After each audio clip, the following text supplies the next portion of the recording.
जय बिहार बच्चों, कैसे हैं आप लोग। ठंड का हम लोग फ़ायदा उठाएंगे और अभी आराम से कंबल में बैठ के बिहार रोड का या आज का जो है हम लोग सेशन को मजा करेंगे। ठीक है, आज का सेशन देखेंगे कि हमारा क्या है। बिहार बोर्ड का जो है मैट्रिक में जितने भी BVI क्वेश्चन आने वाले हैं, मोस्ट इम्पॉर्टेंट क्वेश्चन आने वाले हैं, उसको हम लोग आज कवर करेंगे। हमारा चैप्टर होगा धातु और अधातु, मेटल और नॉन मेटल। धातु और अधातु जो हमारा चैप्टर है उसका हम लोग आज महत्वपूर्ण क्वेश्चन को कवर करेंगे, जिसमें हमारा ऑब्जेक्टिव टाइप क्वेश्चन अभी कर रहे हैं। उसके बाद जो है तो हम लोग धीरे धीरे करके बाकी भी जितने भी सब्जेक्टिव होंगे हम लोग उसको भी देखने का काम करेंगे। चलते हैं, वीडियो को लंबा नहीं करेंगे। ठीक है, ज़्यादा ये करेंगे तो फिर उबाऊ हो जाएगा। यदि ये वीडियो पसंद आता है तो आप हमारे चैनल को लाइक कर लेंगे और सब्सक्राइब कर लेंगे और वीडियो को लाइक करके अपने दोस्तों में शेयर कर दें, ताकि ये वीडियो का फ़ायदा सभी हमारे दोस्त ले पाएँ, सभी भाई बहन ले पाएँ। चलिए देखते हैं, हम लोग शुरू करते हैं। देखिए हमारा फर्स्ट क्वेश्चन है कि वह कौन सी धातु कमरे के ताप पर तरल होती है। ध्यान रखना है। देखिए तरल मतलब होता है द्रव अवस्था में। ठीक है, क्या होता है? द्रव अवस्था में।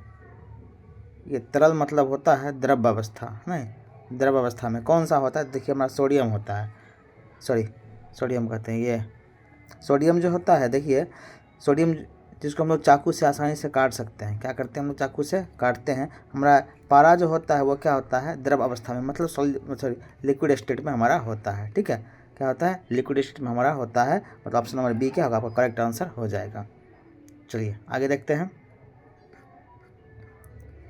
आगे का क्वेश्चन नंबर 2 है कि वह कौन सी अधातु विद्युत का सुचालक होती है। देखिए आपका जो है पदार्थ जो है, देखिए वो मेनली दो तरह का होता है। ठीक है, देखिए एक होता है चालक, दूसरा होता है सुचालक। ठीक है, चालक और एक होता है कुचालक। देखिए चालक को हम लोग बोलते हैं सुचालक। क्या बोलते हैं? चालक को हम लोग बोलते हैं सुचालक। तो कह रहा है कि वह कौन सी अधातु है, नॉन मेटल है, जो कि विद्युत का सुचालक है। तो वो आपका ऑप्शन बी हो जाएगा, ग्रेफाइट। ग्रेफाइट जो है सो आपका क्या है? विद्युत का सुचालक है। देखिए क्वेश्चन नंबर 3 कह रहा है कि धातु प्लस अम्ल मिलकर क्या बनेगा। मतलब कि देखिए कोई भी धातु देख लीजिए और उसको यदि अम्ल के साथ रिएक्शन करवाते हैं तो क्या बनेगा। देखिए जैसे देखते हैं Na प्लस H2SO4। देखिए 2 गिव्स क्या हो जाएगा? NaSO4 plus H2 gas. देखिए क्या हुआ? ये हमारा हो जाएगा लवण और दूसरा हो जाएगा ये हमारा हाइड्रोजन गैस। तो क्या हो जाएगा? कह रहा है कि धातु और अम्ल मिलकर क्या बनाएंगे, तो हमारा नमक और हाइड्रोजन, मतलब लवण और जो है हाइड्रोजन गैस का रिमूव करेगा। ये हमारा हो जाएगा कौन सा? ऑप्शन नंबर ए इसका करेक्ट आंसर होगा। चलिए आगे देखते हैं। क्वेश्चन नंबर देखिए 4 कह रहा है कि जो धातुओं में वह कौन सी विशेषता जिसमें उन्हें तार में बदला जा सकता है। देखिए धातु का जो प्रॉपर्टीज है, जो गुण है, उसमें क्या क्या होता है? तो चपलता होता है, तन्यता होता है, चालकता होता है, सोनरस होता है, जिसको रिंगिंग साउंड बोलते हैं, घंटी की तरह आवाज़, टन की आवाज़ करता है। वही कह रहा है कि वह कौन सी विशेषता जिससे वो तार में बदला आता है। देखिए तार में बदला आता है वो डक्टिलिटी के कारण, मतलब तन्यता के कारण क्या आता है? उसको पीट के तार में बदला आता है। ऑप्शन नंबर बी आपका यहाँ पे करेक्ट आंसर हो जाएगा। चलिए देखते हैं आगे। देखिए कह रहा है क्वेश्चन कि वह धातु में कौन सी विशेष सामान्य होती है। ध्यान रखना है, क्या होता है? धातु में कौन सी विशेष सामान्य होती है वो ध्यान रखना। देखिए ये हमारा मेलेबिलिटी है। ठीक है, मेलेबिलिटी जो है इसको चपलता बोलते हैं, ठीक है, ये क्या होता है? हमारा मेलेबिलिटी जो होता है सो विशेष सामान्य होती है हमारे धातु में। ठीक है, इसका option number B correct answer हो जाएगा।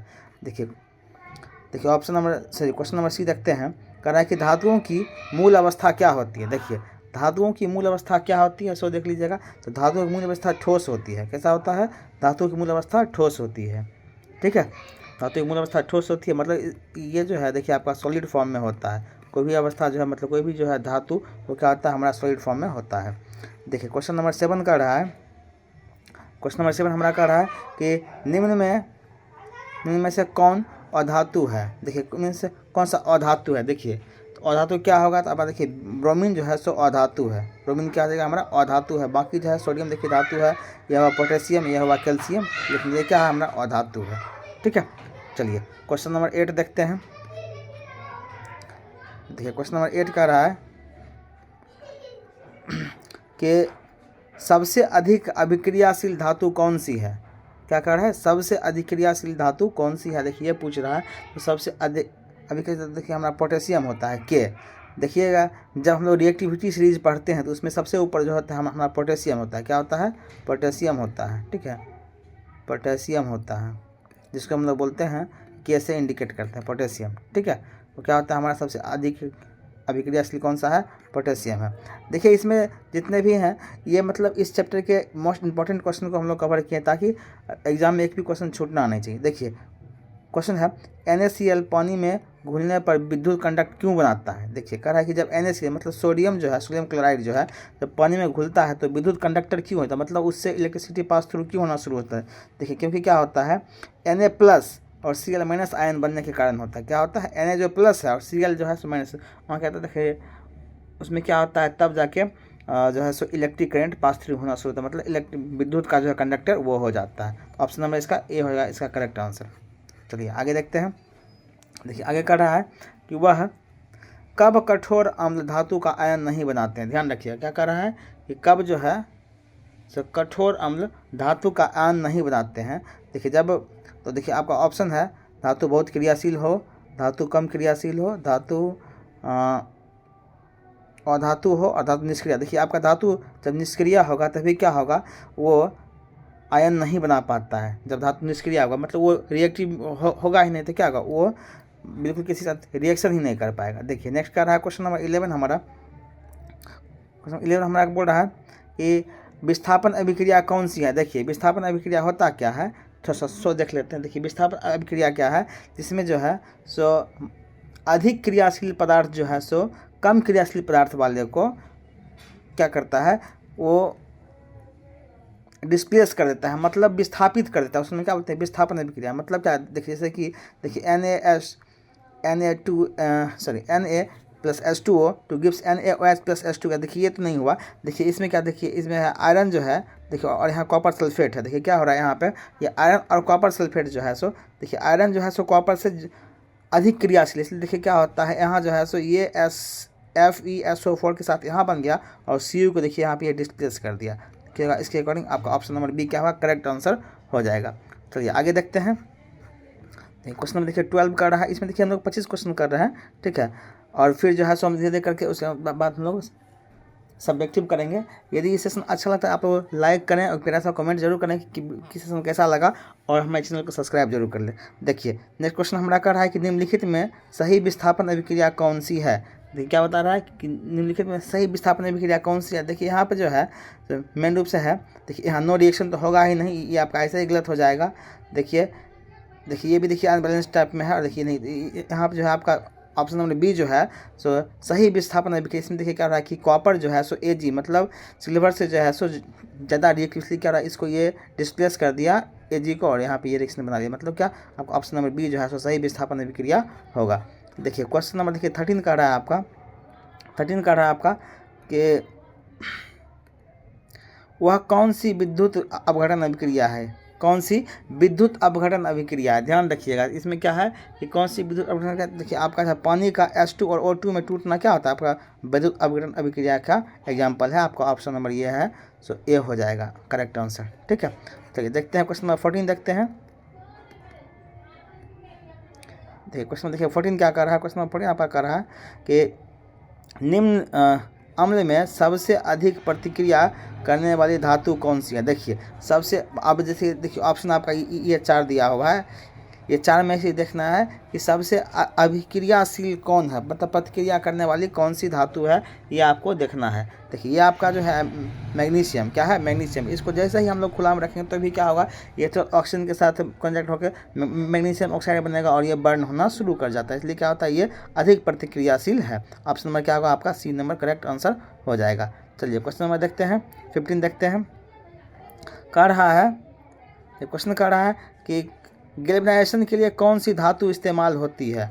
देखिए क्या है, गैल्वेनाइजेशन के लिए कौन सी धातु इस्तेमाल होती है। देखिए यहाँ पर हो जाएगा लोहा, क्या हो जाएगा, Fe हो जाएगा, मतलब लोहा हो जाएगा। अब देखिए होता है क्या गैल्वेनाइजेशन प्रोसेस, तो जैसे किसी भी मेटल को जो है, मतलब धातु को जो है, ठीक है, क्षरण को रोकने के लिए उसके ऊपर जो है सो एक जास्ता का लेप चढ़ाया जाता है, उसी को हम क्या बोलते हैं, गैल्वेनाइजेशन प्रोसेस बोलते हैं, ठीक है। उसमें क्या होता है, लोहे का यूज किया जाता है। आप कहिएगा कि सर आप बोले तो जास्ता मतलब जड़न होना चाहिए, जी नहीं, ऐसा नहीं है, इसमें लोहे के ऊपर जो है सो जास्ता का लेप चढ़ाया, इसलिए क्या होता है, कौन सी धातु इस्तेमाल होती है, तो कौन सा है,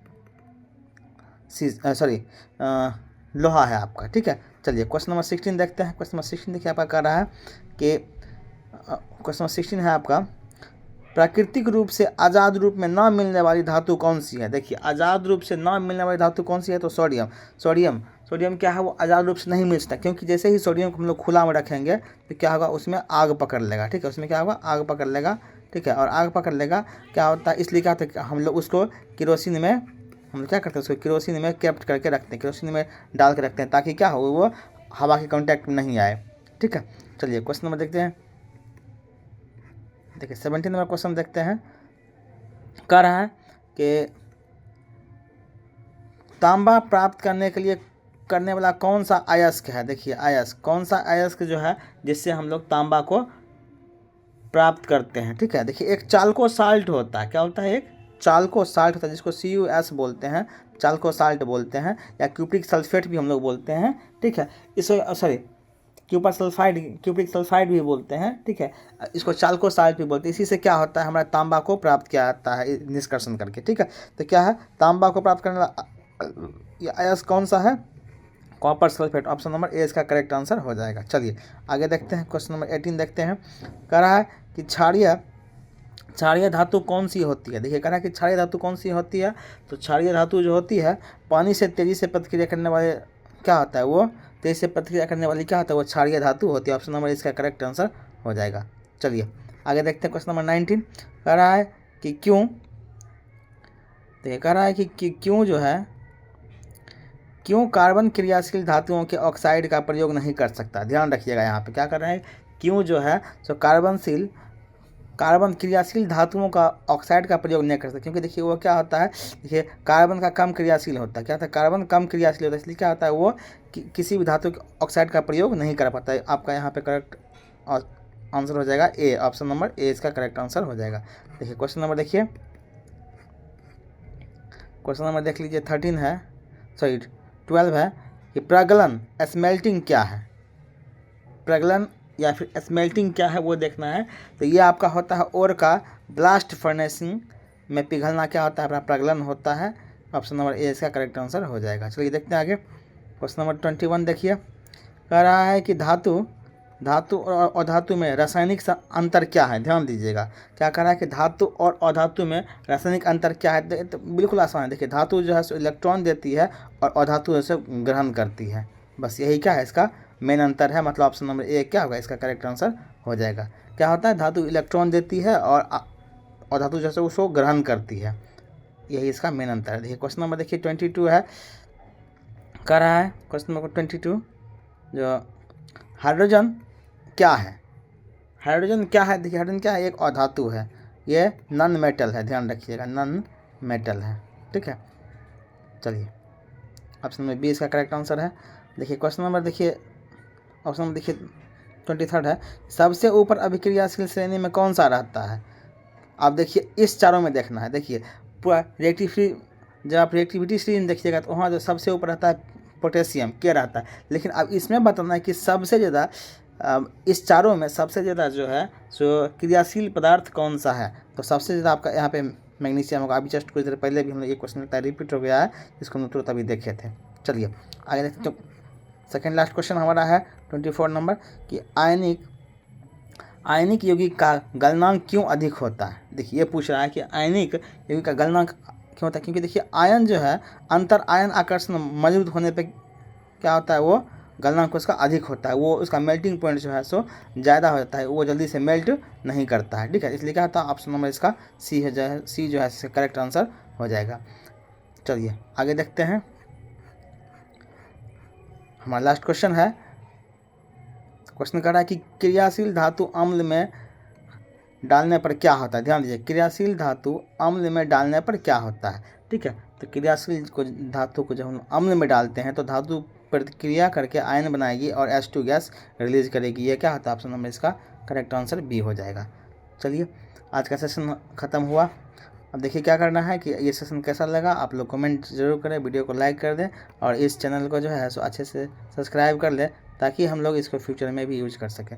ठीक है, फिर मिलते हैं हम लोग नेक्स्ट वीडियो में। तब तक के लिए जो है सो हम लोग को क्या करना है कि आराम से ठंड का फ़ायदा लेना है और अच्छे से जो है सो हम लोग को तैयारी करना है। ठीक है, तो हम लोग को तैयारी करना है, तो फिर तैयारी होगा कैसे, तो बस आराम से हमारे साथ बने रहिए, हम ऑब्जेक्टिव करवाते रहेंगे और तैयारी को हम लोग एक अच्छा मुकाम देंगे। मिलते हैं फिर नेक्स्ट में, तब तक के लिए जय हिंद।